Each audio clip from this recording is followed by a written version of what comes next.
The public India के दर्शकों को बहुत बहुत स्वागत है। आज हमारे साथ दो ख़ास मेहमान जुड़ रहे हैं। दोनों जो है वो जुडिशरी से ताल्लुक़ रखते हैं, एडवोकेट वी.आर. खान साहब और एडवोकेट टी.एस. आहूजा साहब। लॉयर्स फॉर डेमोक्रेसी जुड़े हुए हैं और एडवोकेट आहूजा साहब जनरल सेक्रेटरी हैं PUCL दिल्ली से। और जिस इशू पर बात करने जा रहे हैं आजकल वो चर्चा का विषय है और बहुत बड़े डेवलपमेंट्स हो सकता है आगे भी उस इशू पर देखने को मिले। और इशू है जस्टिस यशवंत वर्मा साहब का, जो इम्पीचमेंट के ऊपर पार्लियामेंट में तमाम बहस हुई और इम्पीचमेंट के लिए मोशन के लिए कमेटी उसमें बना दी गई है। कमेटी जो है वो रिव्यू करेगी। दर्शकों के लिए हम ब्रीफ कर रहे हैं इस केस को थोड़ा सा कि जस्टिस वर्मा के ऊपर आरोप है जो कि दिल्ली हाई कोर्ट में पहले जज हुआ करते थे, बाद में ट्रांसफ़र हो गया इलाहाबाद हाई कोर्ट में सुप्रीम कोर्ट की इंक्वायरी के बाद, जिसमें मार्च का केस है कि कुछ अनकाउंटेड कैश उनके रेजिडेंस पे पाया गया और उनके ऊपर करप्शन के चार्जेस लगे जो कि जले हुए नोट थे। और सुप्रीम कोर्ट की इंक्वायरी में ऐसा एस्टिमेट किया गया कि कुछ करोड़ रुपए की कम से कम वो रकम थी। हालांकि इंक्वायरी में उन्होंने उससे मना किया कि उनको इस रकम के बारे में, इस कैश के बारे में जो उनके रेजिडेंस से मिला उसके बारे में कुछ भी उनको नहीं पता और ये उनके खिलाफ कुछ एक कॉन्स्पिरेसी के तौर पे उनको लगता है। बहरहाल बात यह है कि इससे पहले भी कई केसेस कई बार ऐसा हुआ है कि जजेस के ऊपर एलिगेशंस लगे हैं और इम्पीचमेंट की मांग हुई है। इससे पहले 6 केसेस हैं जिसके बारे में 1-2 केसेस के बारे में हम आगे डिस्कस करेंगे।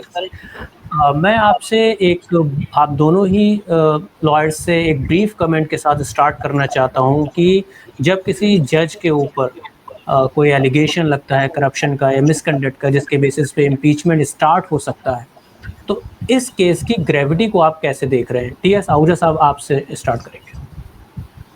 देखिए, ये बहुत गंभीर इशू है क्योंकि इस समय के ऊपर करप्शन अपने आप में एक बहुत बड़ा इशू है। एक ऐसी बीमारी है जो पूरे देश को घुन की तरह खाई जा रही है अंदर ही अंदर से। और हालांकि हमारे प्रधानमंत्री ने भी इस इशू को बड़ी गंभीरता से जब शुरुआत की थी अपने चुनावी अभियान की प्रधानमंत्री पद के लिए 2014 में, तो इस मुद्दे को बड़ी गंभीरता के साथ उठाया था। और उस समय तो यहाँ तक कहा था कि जो विदेशों में काला धन है उसको भी हम वापस लेकर आएंगे। पर लगता है कि सत्ता की मजबूरियों के अंदर कहीं पर वो इशू जो है वो गुम गया और दोबारा से ये यशवंत वर्मा जी के केस में ये मुद्दा दोबारा से उठकर लोगों के समक्ष आया है, सामने आया है। अब जो लोग इस पेशे के साथ जुड़े हुए हैं या लीगल फील्ड के साथ जुड़े हुए हैं वो ये जानते हैं कि करप्शन का इशू जुडिशरी के अंदर जो है नीचे से लेके ऊपर के स्तर तक एक बहुत बड़ा इशू है और उसके लिए कुछ ना कुछ एग्जेम्पलरी एक्शन की ज़रूरत है। आमतौर पे होता क्या है कि उसका एविडेंस नहीं मिलता कि जिससे, और एविडेंस ना मिलने के कारण अगर कभी कोई इंक्वायरीज वगैरह या कुछ होती भी हैं जो ज़्यादातर जो सबॉर्डिनेट जुडिशरी के लेवल पे ज़्यादा होती हैं, तो उनको जो है क्योंकि एविडेंस नहीं होता तो कुछ एक माइनर पनिशमेंट देके ट्रांसफर्स करके थोड़ा वर्क विड्रॉ करके और उनको जो है एक साइड के ऊपर कर दिया जाता है। पर इस केस के अंदर तो जो एविडेंस था वो इतना मुखर होकर सामने आया है और अगले ही दिन मीडिया ने बड़े पैमाने के ऊपर इस इशू को उठाया, तो जिसको लेकर कि अब किसी के लिए भी इस इशू को दबाना जो है वो बड़ा मुश्किल काम हो गया। और हमारे जो चीफ जस्टिस साहब हैं उन्होंने भी इस इशू को बड़ी सीरियसली लिया और उसी समय के ऊपर इसके ऊपर इंक्वायरी बिठाई और इंक्वायरी ने अपनी जो जांच रिपोर्ट थी वो 3-4 दिन के अंदर अंदर उन्होंने अपनी जांच रिपोर्ट चीफ जस्टिस को सबमिट कर दी। तो प्राइमा फेसाई तौर के ऊपर ही इतना क्लियर एविडेंस मिलने के बाद ही इसको लेकर और कार्रवाई करने की बात शुरू हुई है। तो ये एक अच्छी बात है कि जो पार्लियामेंट है वो भी इसके ऊपर डिबेट करे और सिर्फ इसमें एक ही खतरा जो है जो पहले नज़र आया था और जिसको बड़ा थोड़ा ध्यान देने की ज़रूरत है और मेरे ख्याल से खान साहब भी उसके ऊपर थोड़ा रोशनी डालेंगे, वो ये है कि इसको ये चीज़ लेके ना चला जाए कि कोलिजियम सिस्टम को ख़त्म करना है।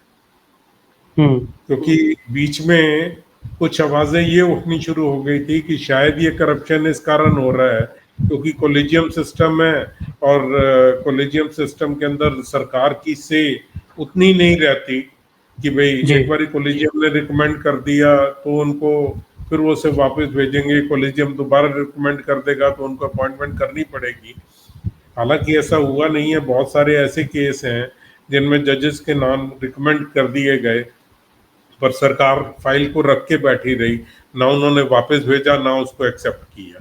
तो जैसे सौरभ कृपाल जी का इशू रहा है, पर फिर भी इस इशू को कॉलेजियम सिस्टम पे डिबेट ना बना के जो जुडिशरी है उस के अंदर जो करप्शन है उसको इसका बेस बनाकर ही इसके ऊपर कार्रवाई होनी चाहिए। और मेरे विचार से तो ये एक अच्छा स्टेप है कि इसके ऊपर इम्पीचमेंट मोशन लाया गया है कि इशू के ऊपर भी डिबेट होगी और जो गिल्टी है उनको सजा भी मिलेगी।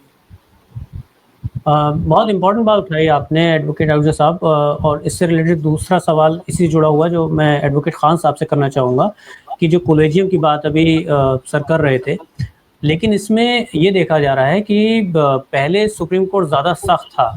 जब जस्टिस वर्मा की ये इसमें अपील गई कि नहीं, उनका ये अनकॉन्स्टिट्यूशनल है कि सुप्रीम कोर्ट इसमें इंक्वायरी करे, और वो उनका कहना यह था उनकी अपील में, जिसमें कपिल सिब्बल साहब की तरफ से अपेयर हुए हैं सुप्रीम कोर्ट में, कि ये सिर्फ और सिर्फ पार्लियामेंट इसको देख सकती है, यानी इम्पीचमेंट का प्रोसेस पार्लियामेंट ही करे, जिसमें सुप्रीम कोर्ट खुद इसमें इंटरफेयर ना करे।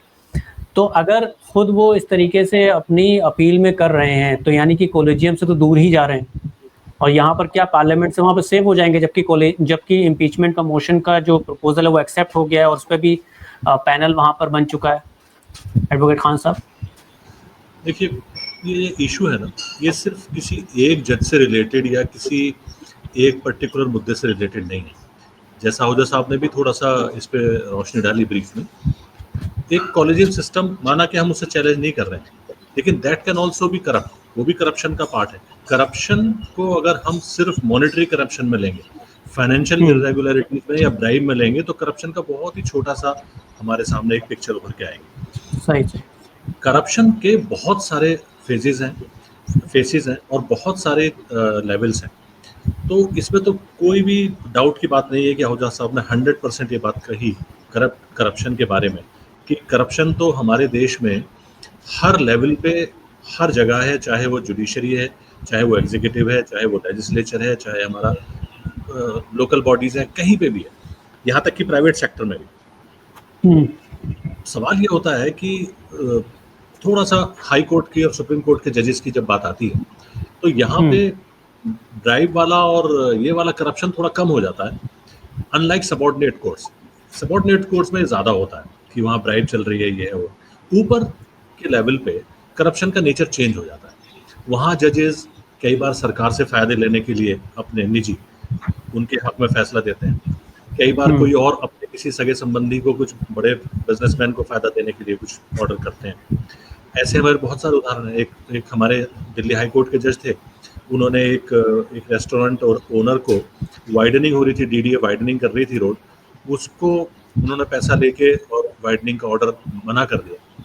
तो ऐसा होता है, ये बहुत कम केसेस होते हैं। लेकिन आपका जो क्वेश्चन है कि सुप्रीम कोर्ट ने इसमें क्यों किया, इसका एक दूसरा पहलू भी है जो अभी तक हमने डिस्कशन नहीं किया, आहूजा साहब ने भी उस पर रोशनी नहीं डाली है।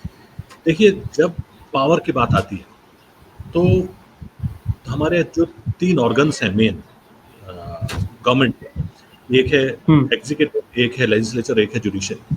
तो आप देखेंगे कि लेजिस्लेचर और एग्जीक्यूटिव ये दोनों एक ही हैं। जो लेजिस्लेचर पार्लियामेंट के मेंबर ऑफ पार्लियामेंट हैं वही मिनिस्टर्स भी हैं। उनके पास 2 पावर आ जाते हैं, वो लॉ भी फ्रेम करते हैं और वो लोग एग्जीक्यूट भी करते हैं। और जाहिर सी बात है, इसीलिए हम देखते हैं कि मिनिस्टर्स और प्राइम मिनिस्टर्स और काउंसिल ऑफ मिनिस्टर्स हमारी वो ज़्यादा हमें दिखाई देती है जुडिशरी के मुकाबले में। तीसरा ऑर्गन जो जुडिशरी है वो थोड़ा सा है इंडिपेंडेंट, ऐसा नहीं कह सकते हम कि इंडिया में इंडिपेंडेंट नहीं है, लेकिन उसके पास उतना पावर नहीं है जितना कि एग्जीक्यूटिव और इनके लेजिस्लेचर के पास है।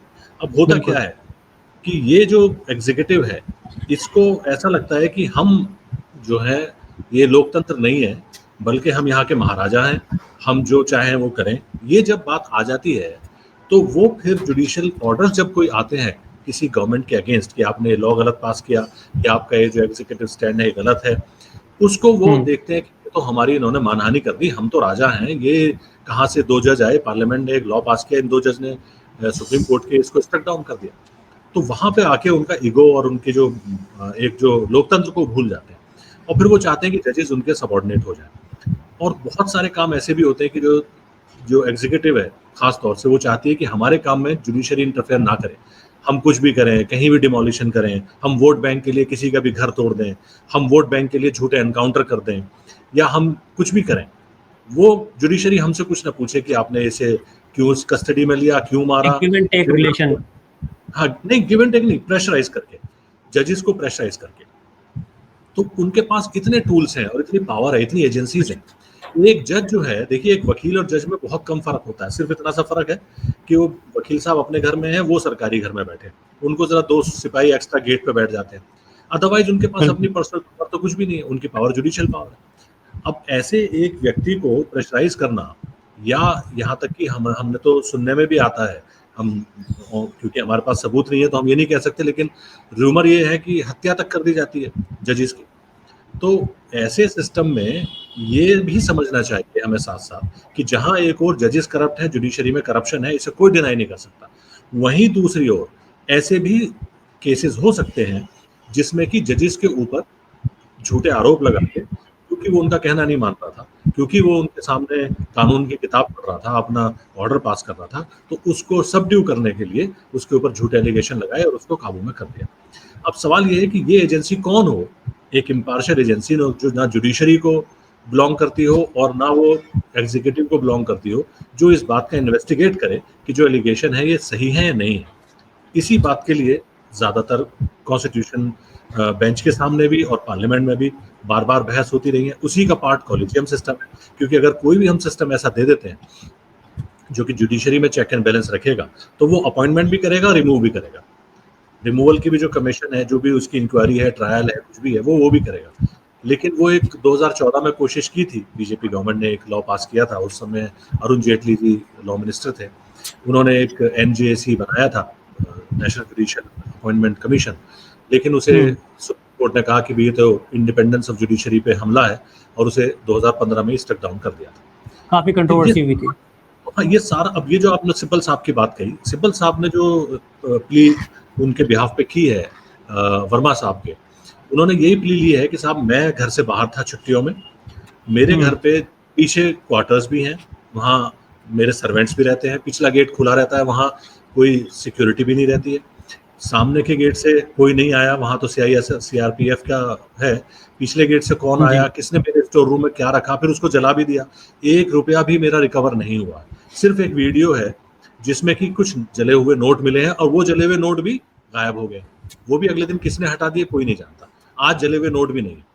तो सिर्फ एक वीडियो के आधार पे किसी सिटिंग जज को हटा देना और उसके लिए रिकमेंड कर देना कि नहीं साहब ये आप बताएं कहाँ से है, जो जबकि मैं घर पे था नहीं, तो उन्होंने ये सारी बेस बनाई कि मेरे सामने जो सुप्रीम कोर्ट की इन हाउस इंक्वायरी हुई, जिन लोगों से बात की, मेरे सामने बात नहीं की, मेरे एक बिल्कुल बेसिक ट्रायल का रूल होता है कि जो एक्यूज्ड है उसके सामने विटनेसेस को एग्जामिन किया जाए कि वो क्या कह रहा है और क्या रिकॉर्ड कर रहे हैं आप, तो किसने क्या बोला और आपने क्या रिकॉर्ड किया मेरे सामने नहीं हुआ, आपने मेरी एब्सेंस में एक रिपोर्ट बनाई और पार्लियामेंट को भेज दी, तो उस रिपोर्ट को उन्होंने चैलेंज किया, उसको गवाही साहब किसी हद तक कन्विंस है, जबकि एक जजमेंट ऐसा आ चुका है पहले, तो 1995 में या 92 में, जहां सुप्रीम कोर्ट ने एक जस्टिस रामास्वामी थे, उनको रिफ्यूज कर दिया था कि हम आपको इन हाउस रिपोर्ट नहीं देंगे, ना आप उसको चैलेंज कर सकते हैं, आपको अगर चैलेंज ही करना है तो जब अगर आपको प्रेसिडेंट रिमूव कर देते हैं, उस ऑर्डर को, उस प्रेसिडेंशियल ऑर्डर को आप चैलेंज कर सकते हैं। एक हमारी सुप्रीम कोर्ट की क्या इंटरनल रिपोर्ट है, you are not entitled to get that report और चैलेंज दैट रिपोर्ट। उसके अगेंस्ट अब गवाही साहब ने 3 जजेस की एक बेंच कॉन्स्टिट्यूट करने के लिए बोला है, जो कि इस बात को सुनेगी कि क्या वर्मा साहब को जो इंटरनल रिपोर्ट है वो दी जाए या ना दी जाए, और ये क्या है उसे चैलेंज कर सकते हैं नहीं कर सकते। ठीक है, वो जो प्रोसीडिंग जब आगे बढ़ेगी तो और डेवलपमेंट्स देखने को आएंगे। मैं एडवोकेट आहूजा साहब की तरफ आना चाहता हूं, और जो अभी आप बात कर रहे थे कि जब जो हायर जुडिशरी है हमारी, वहां पर मॉनेटरी लेवल का करप्शन नहीं देखने को मिलता, बल्कि दूसरी फॉर्म्स में करप्शन देखने को मिलता है, और ये बहुत एक भी अपने आप में बहुत बड़ा इशू भी है। तो आपने सर बोला था शुरू में, एडवोकेट आहूजा साहब ने, आपने कि शुरुआत में गवर्नमेंट बहुत करप्शन के ऊपर, जुडिशियल करप्शन के ऊपर बहुत सीरियस दिख रही थी और तमाम तरीके की बातें, बयानात आते थे। अभी जो दो बड़ी इंटरेस्टिंग चीज़ें हुई हैं, एक तो ये कि पहले जैसे कभी भी किसी भी जज के इम्पीचमेंट के लिए जब डिमांड की गई, तो किसी ना किसी एक्सक्यूज से या कोई ना कोई रीज़न बताकर पार्लियामेंट ने खुद रिजेक्ट कर दिया इसको, जिसमें 5-6 जजेस के नाम आते हैं कि इम्पीचमेंट प्रोसेस में आगे नहीं बढ़ सकते। लेकिन इसमें जब जगदीप धनखड़ साहब ने as a vice president resign कर दिया, तो उससे पहले जो है उन्होंने वो मोशन राज्यसभा में एक्सेप्ट कर लिया, जिसमें 63 एमपीज़ ने साइन किया। रिक्वायरमेंट है 50 एमपीज़ की राज्यसभा में और 100 एमपीज़ की लोकसभा में। ये भी एक कारण है, हो सकता है ये बात हो रही है, मीडिया में भी बात हो रही है और पॉलिटिक्स में भी काफ़ी बात हो रही है कि this would be the reason behind his resignation. लेकिन हम मान के चलते हैं कि अभी है या नहीं है, उस पर बात नहीं है। बात यह है कि जब कि गवर्नमेंट क्या कहीं ना कहीं कुछ क्रेडिट लेना चाह रही थी, एक पॉलिटिकल एनालिसिस आपसे इस पे चाह रहे हैं कि चूंकि अभी तक करप्शन के ऊपर गवर्नमेंट खुद घिरी रहती है, तो जुडिशियल करप्शन के ऊपर इस केस को एक्सेप्ट कर लेना कि हाँ हम मोशन इस पे ला के एक्सेप्ट करेंगे और पैनल बिठा के इंक्वायरी करेंगे और देखेंगे कि हाँ भाई जस्टिस वर्मा के खिलाफ कितना सीरियस केस है, तो ये कहीं इमेज मेकओवर तो नहीं है। और दूसरी तरफ इसको इस रिलेशन में भी देखिए कि सुप्रीम कोर्ट ने ये कह दिया कि हाँ हम जो है वो पैनल इधर बिठा रहे हैं, और जिसमें उनकी अपील है, अगर मान लीजिए एक्सेप्ट हो जाता है जस्टिस वर्मा की अपील की, सुप्रीम कोर्ट इसमें कुछ नहीं कर सकता, सिर्फ पार्लियामेंट को करना है। जबकि पार्लियामेंट ने मोशन प्रोसेस स्टार्ट कर दिया है, तो यहाँ नहीं तो वहाँ क्या बच पाएंगे? क्या कुछ यहाँ पे कुछ कनेक्शन देखने को मिलता है आपको? जहां तक इशू सुप्रीम कोर्ट में जाने का है, वहाँ पर ये है कि सुप्रीम कोर्ट जो डिसीजन देता है वो दो अलग अलग तरह के डिसीजंस होते हैं। एक होता है जो एडमिनिस्ट्रेटिव साइड पे उन्होंने डिसीजन दी है, और दूसरा होता है जो जुडिशियल साइड के ऊपर डिसीजन दी है। तो ये जो इंक्वायरी कॉन्स्टिट्यूट करने का डिसीजन है, ये एडमिनिस्ट्रेटिव साइड का डिसीजन है। अच्छा, तो जो एडमिनिस्ट्रेटिव साइड का डिसीजन है उसको हमेशा जुडिशियल साइड के ऊपर चैलेंज किया जा सकता है। तो चाहे सुप्रीम कोर्ट कल को होल्ड करे कि इंक्वायरी वैलिड थी, नहीं वैलिड थी, क्या था, कि अगर वो ये भी कहता है कि ये इंक्वायरी वैलिड नहीं थी, तो फिर ये होगा कि पार्लियामेंट की पावर्स जो हैं वो अलग हैं, और पार्लियामेंट ने क्या खाली सुप्रीम कोर्ट के जो इंक्वायरी रिपोर्ट थी उसको उन्होंने एक्सेप्ट किया या नहीं किया, तो वो एक अलग विषय डिबेट का बन जाता है। पर जो इम्पीचमेंट मोशन है वो विषय एकदम अलग है। अब अगर इम्पीचमेंट मोशन के अंदर पार्लियामेंट के अंदर मोशन कैरी हो जाता है, तो अगर उसको और उसके बेसिस के ऊपर रिमूवल हो जाता है, तो ये मेरे ख्याल से पहला इंस्टांस होगा कि जब कोई जज जो है उनका इम्पीचमेंट होगा। क्योंकि पहले जितने भी इम्पीचमेंट मोशंस हुए हैं, आमतौर पे वोटिंग होने से पहले जजेस ने रिजाइन कर दिया, और जिसके कारण वो वहाँ पर उस तरीके का डिसीजन हुआ नहीं है।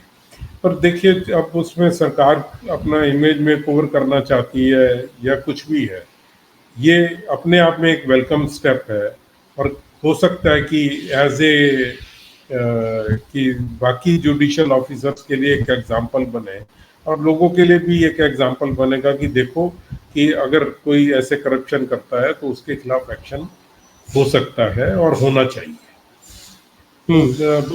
हम इस डिबेट में ना पड़े कि भाई वो सरकार इमेज में कवर के लिए कर रही है या किस लिए कर रही है। हम ज़्यादा इस चीज़ को देखें कि देखो इतना ब्लेटेंट है, इतना ओपन है, और इतना ये पूरे इसके अंदर जो है मीडिया के अंदर इतने बड़े पैमाने के ऊपर आया है, और पूरा जुडिशियल सिस्टम एक तरह से हिल गया इस एलिगेशन के कारण, इस उसके कारण। तो हमें इसको एक वेलकम स्टेप मानकर और ये करना चाहिए कि ये इशू अपने लॉजिकल कंक्लूजन तक पहुंचे। कल को क्या होगा, चैलेंज होगा, फिर उसके ऊपर नॉर्म्स बनाए जाएंगे, सुप्रीम कोर्ट क्या डिसाइड करेगा, वो बात की बात है। क्योंकि क्या इश्यूज अराइज होते हैं, क्या नहीं होते, वो आज की तारीख में उनको डिटरमिन करना जरा थोड़ा मुश्किल सा काम है, क्योंकि एक तो जो पब्लिक में इंफॉर्मेशन आती है वो जरा लिमिटेड होती है। अब मेरा और खान साहब का या किसी का भी, हमें कोई इंटरनल सोर्सेज के बारे में तो कुछ पता नहीं है कि उसके अंदर क्या लिखा है, क्या फाइंडिंग है। पर यह है कि 3 जजेस की इंक्वायरी कमेटी बनी, तीनों जजेस ने यूनानिमसली इस चीज़ को होल्ड किया है, तो इस चीज़ को हमें एक क्रेडेंस देनी चाहिए। और हमें स्टेप को कि उनके खिलाफ इम्पीचमेंट मोशन आया, उसके ऊपर डिबेट हो रही है, उसको वेलकम करना चाहिए। जहाँ तक सुप्रीम कोर्ट के द्वारा कंडक्ट की गई इंक्वायरी का सवाल है कि वो कर सकते थे, नहीं कर सकते थे, वो सुप्रीम कोर्ट अपने जुडिशियल प्रोसेस के अंदर उसको डिटरमिन करता रहेगा। मेरे ख्याल से कोई ऐसी लिमिटेशन नहीं है कि सुप्रीम कोर्ट इंक्वायरी नहीं कर सकती। इसमें दो बहुत इम्पोर्टेंट पॉइंट हैं, क्योंकि बात जुडिशरी के करप्शन से रिलेटेड हो रही है। और पहले जैसा भी आपने भी जिक्र किया कि पहले जब भी इस तरीके के एलिगेशंस किसी जज पे लगे तो उस केस में कुछ हुआ नहीं। 5-6 केसेस हैं वो, जिसमें से 2 केसेस के बारे में आजकल बहुत चर्चा हो रही है, मीडिया में भी चर्चा हो रही है। और बतौर आम सिटीजन, आम नागरिक जब ये देखना चाहता है कि जुडिशरी में करप्शन ना हो, कम से कम, क्योंकि judiciary is the last threshold, एक आखिरी थ्रेशोल्ड है जहां पर न्याय मिलेगा, और अगर वहीं पे करप्शन होगा तो फिर न्याय का तो फिर कोई सोच भी नहीं सकता। लेकिन जो 2 केसेस इसमें आ रहे हैं, जिसमें कि जस्टिस शेखर यादव जो कि इलाहाबाद हाई कोर्ट के जस्टिस हैं, जिनका हेट स्पीच का मामला है, एक उनके नाम की चर्चा हो रही है कि उनका फिर केस जो है इम्पीचमेंट में क्यों नहीं गया, और दूसरा जबकि इसकी डिमांड हुई थी और फिर रिजेक्ट हो गया था, जिसमें सुप्रीम कोर्ट ने उनको बस एक वार्निंग देके छोड़ दिया था, इंक्वायरी हुई थी। दूसरा एक मामला है जस्टिस अभिजीत गंगोपाध्याय का, कलकत्ता हाई कोर्ट के, जो अभी बीजेपी की तरफ से लोकसभा में एमपी हैं, लेकिन लास्ट ईयर वो काफ़ी विवादों में घिरे रहे, सुप्रीम कोर्ट के खिलाफ भी चले जाते थे, और सुप्रीम कोर्ट ने कई मैटर्स में उनको वार्निंग भी दी कि टीवी में इंटरव्यूज़ ना दीजिए। लेकिन कई उन्होंने केसेस ऐसे किए जिसमें वो टीवी पे आके कह देते थे कि हम टीएमसी गवर्नमेंट के जो एलिगेशन जो केसेस हैं जो करप्शन के, उसमें जो है मैं एक अहम रोल अदा कर रहा हूँ। और शुरू से उन्होंने कह दिया था कि अगर मैं रिजाइन करूंगा तो पॉलिटिक्स ज्वाइन करूंगा। और पिछले साल जब इलेक्शन हुआ, जनरल इलेक्शन, तो उन्होंने रिजाइन करते ही बीजेपी ज्वाइन करी और भी सिटिंग एमपी। तो उनके खिलाफ जो एलिगेशंस थे वो मिसकंडक्ट के ज्यादा थे। तो जो इम्पीचमेंट का जो बेसिस बनता है वो या तो मिसकंडक्ट और करप्शन, ये 2 बहुत इंपॉर्टेंट है। तो ये जो 2 केसेस हैं, इस पे आप दोनों की हम ओपिनियंस लेना चाहेंगे।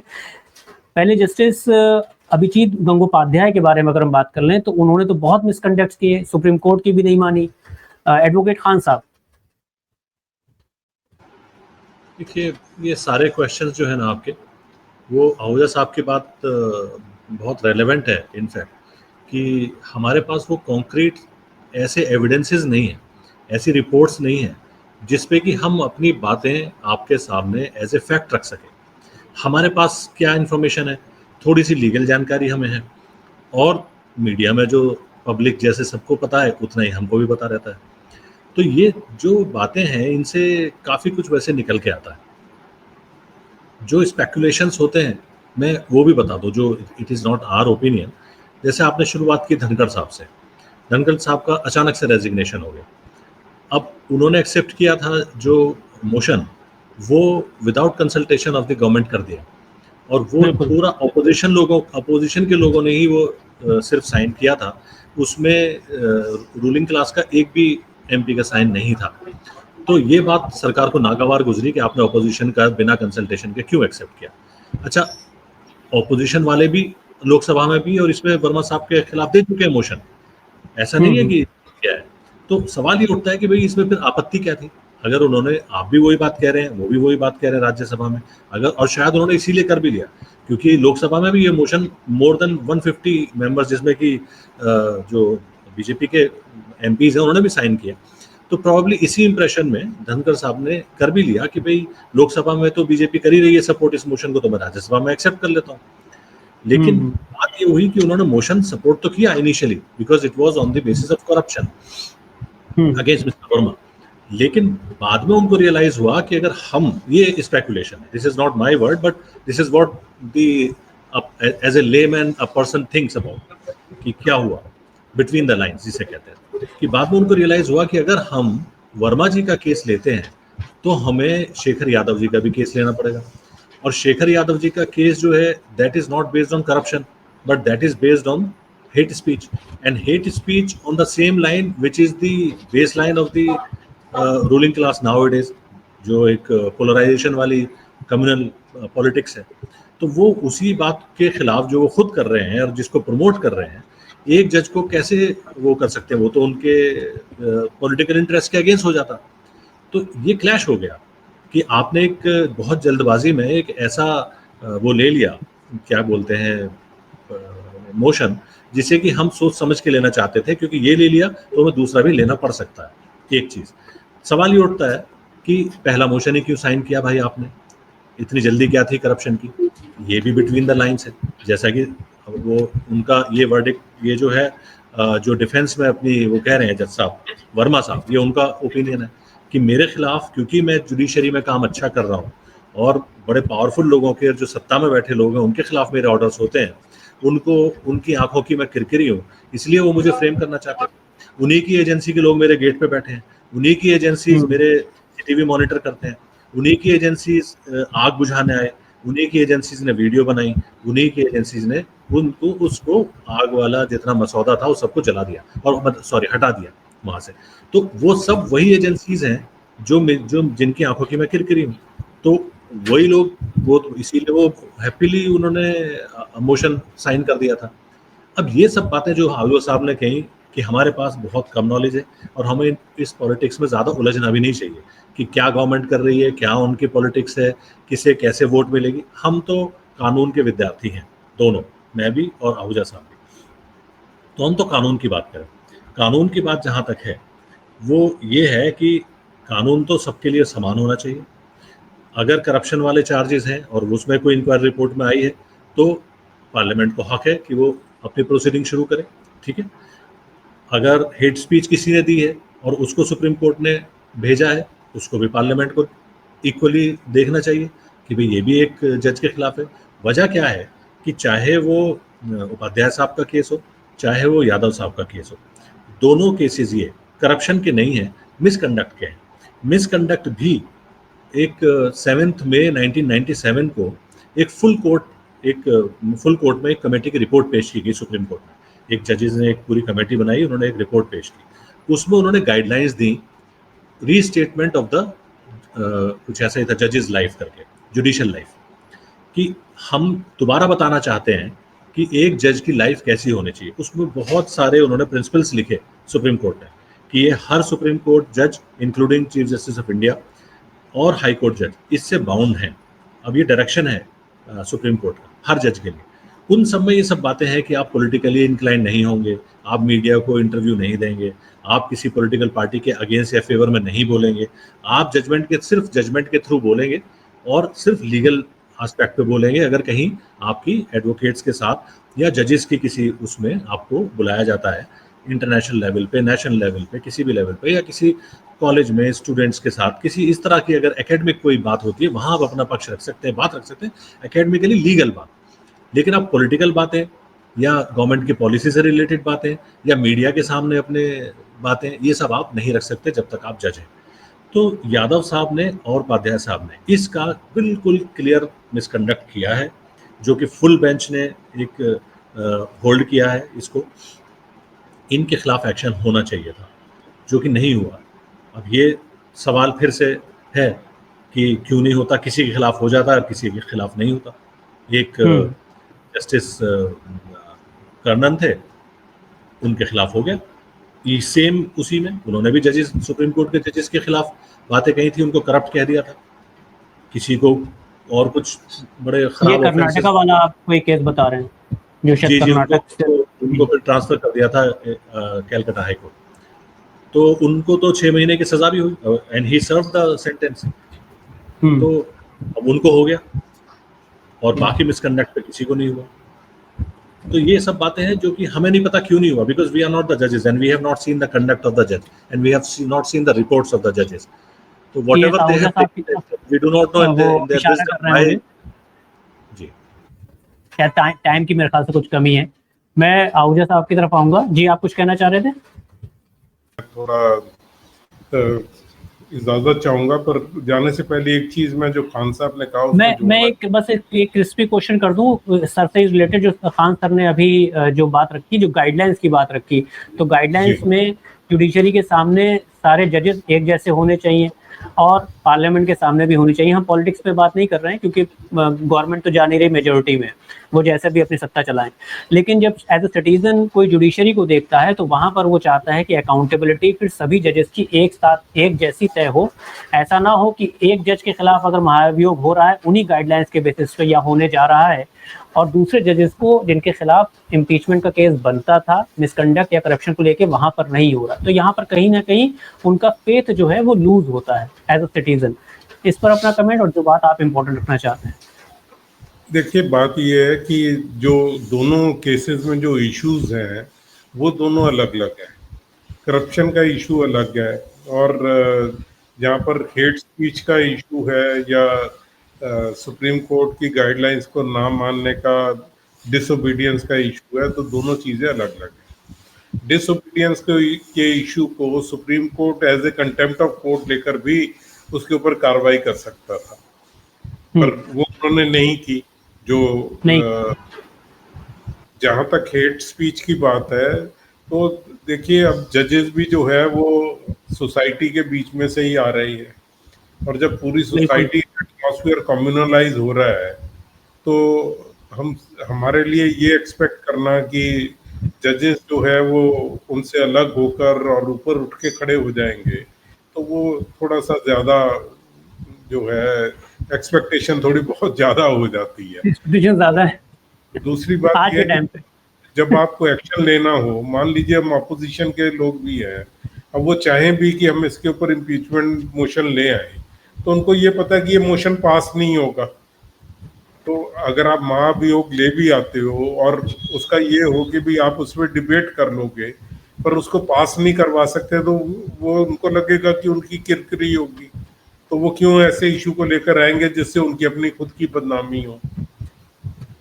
तो ये बहुत सारे सराउंडिंग फैक्टर्स हैं जो अपना रोल प्ले करते हैं, और जैसे मैंने पहले कहा कि अगर इतनी कार्रवाई भी पार्लियामेंट इसके ऊपर करती है और सही मायने में एक्शन लेती है, तो अपने आप में एक एग्जाम्पल सेट करेगा। मैं जरा और आगे अगर कुछ ऐसा कोई और आगे अगर कोई इस तरह केस आता है तो फिर आगे फिर अकाउंटेबिलिटी गवर्नमेंट की तरफ से ही बन जाएगी कि भाई अगर इस केस में किया है तो दूसरे केसेस में भी कीजिए। जी, उसके चांसेस रहते हैं, पर हर समय के ऊपर ये राजनीतिक माहौल के ऊपर भी निर्भर करेगा। जी जी, क्योंकि इतनी मेजॉरिटी इकट्ठी करना कि सरकार उतनी मेजॉरिटी इकट्ठी कर पाएगी नहीं कर पाएगी, क्या एविडेंस है केस में, क्या फैक्ट्स हैं, बाकी की पार्टीज क्या स्टैंड ले रही हैं, बहुत सारे मल्टीपल फैक्टर्स अपना रोल प्ले करेंगे। एडवोकेट खान सर, आपका फाइनल वर्ड्स लेने चाहते हैं कि इस केस में किस तरीके की होप आप देख रहे हैं कि जुडिशरी में लोगों का फेथ बढ़ेगा और क्या डेवलपमेंट होने की उम्मीद लग रही है? सर अनम्यूट कीजिएगा। मैं आहूजा साहब ने जो बात कही ना, मैं बिल्कुल मैं उसी के साथ हूँ, सपोर्ट करता हूँ। भले ही उनकी डिफेंस होगी जज साहब, लेकिन जब पब्लिक के सामने कोई भी करप्शन का जजेस के ऊपर बैठे हैं, ऊपर जो जजेस बैठे हैं बड़े, उनके ऊपर जब इस तरह का एलिगेशन आता है तो जजेस की खुद भी ड्यूटी बन जाती है। रादर उनको तो खुद कहना चाहिए कि भाई आप इंक्वायरी करो और दूध का दूध पानी का पानी करो।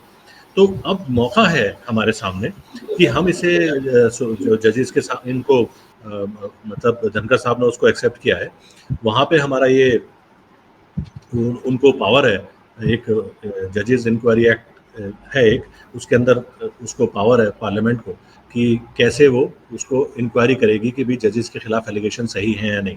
उसमें एक सुप्रीम कोर्ट के जज होंगे, हाई कोर्ट के जज होंगे या एक जूरिस्ट होंगे।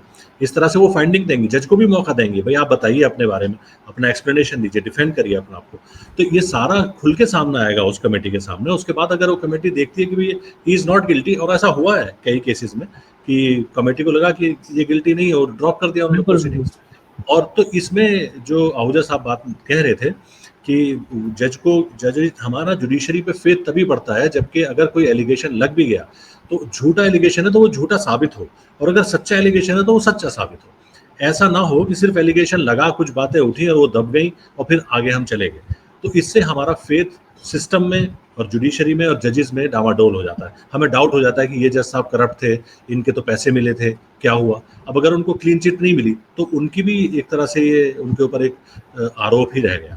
तो ये होना चाहिए और इसकी क्लैरिटी होनी चाहिए कि ये कैसे हो, और उनको मौका मिले अपने आप को डिफेंड करने का। जो भी नतीजा निकलता है, अगर वो कमेटी उनको, पार्लियामेंट की कमेटी उनको गिल्टी पाती है तो उनके खिलाफ महाभियोग चलेगा, और अगर उनको इनोसेंट पाती है तो वो ड्रॉप कर देंगे, उनको बहाल किया जाएगा। बिल्कुल, खैर सस्पेंड भी नहीं है, वो सस्पेंशन का प्रोविजन भी नहीं है हाई कोर्ट सुप्रीम कोर्ट जजेस के लिए। बिल्कुल।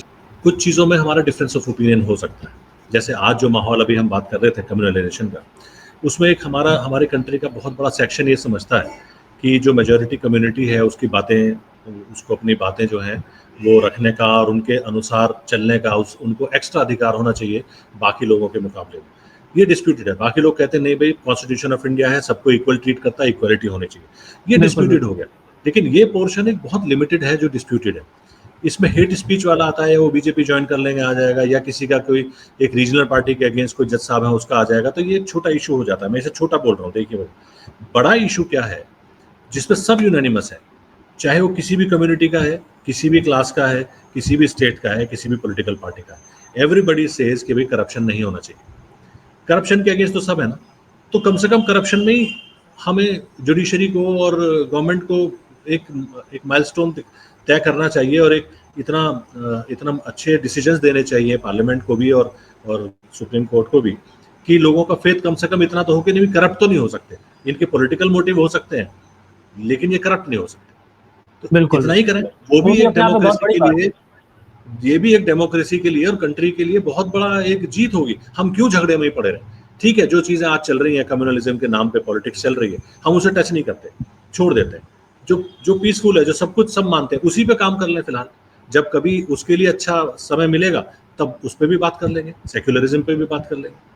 आज अगर मौका नहीं है ना करें, आज हम करप्शन पे बात करें। जी जी, थैंक यू सो मच। बहुत सही बात आपने रखी, और ज़रूरी नहीं है कि सारी चीज़ें एक बार में, सारी जो अचीवमेंट्स हैं वो हो जाएं। एक टाइम होता है, फेज होता है, और ये दौर है, चलते रहते हैं। आज कम्युनलिज्म का दौर है, चल रहा है, वो एक दौर फिर खत्म होगा, किसी और चीज का है, उस वक्त हम कम्युनलिज्म को टैकल करें।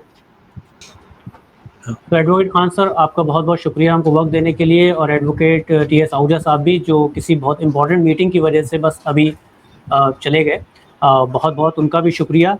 और उम्मीद करते हैं कि ये जो इम्पीचमेंट का मोशन स्टार्ट हुआ है, अगर एलिगेशन जस्टिस वर्मा के खिलाफ गलत हैं तो वो भी सामने आ जाएं, अगर सही हैं तो वो भी सामने आ जाएं, जुडिशल अकाउंटेबिलिटी तय हो और लोगों में जो फेथ है वो बने। और अगर और जजेस के खिलाफ कोई मिसकंडक्ट का, या जो सुप्रीम कोर्ट की खुद की जो गाइडलाइंस है उसको वायलेट करने का कोई एलिगेशन है, तो उसके रिगार्डिंग भी फ्यूचर में एक फेयर प्रोसेस हो, और जिससे जुडिशरी जो है बहुत इम्पार्शियल तरीके से, और जो उसकी फुल स्ट्रेंथ है विदाउट एनी पॉलिटिकल प्रेशर, वो काम कर सके, और एक अच्छी जो इमेज जुडिशरी की है वो बने। और जो एज अ सिटीज़न जो लोग सोचते हैं कि जुडिशरी में जाके उनको न्याय मिलेगा, जब उनको इस तरह का जो इम्प्रेशन लग जाता है कि हाँ जजेस भी करप्ट हैं, तो वो इमेज जो है, उस इमेज से कहीं ना कहीं जुडिशरी भी काफ़ी हद तक मेकओवर कर पाएगी। शुक्रिया सर, बहुत बहुत।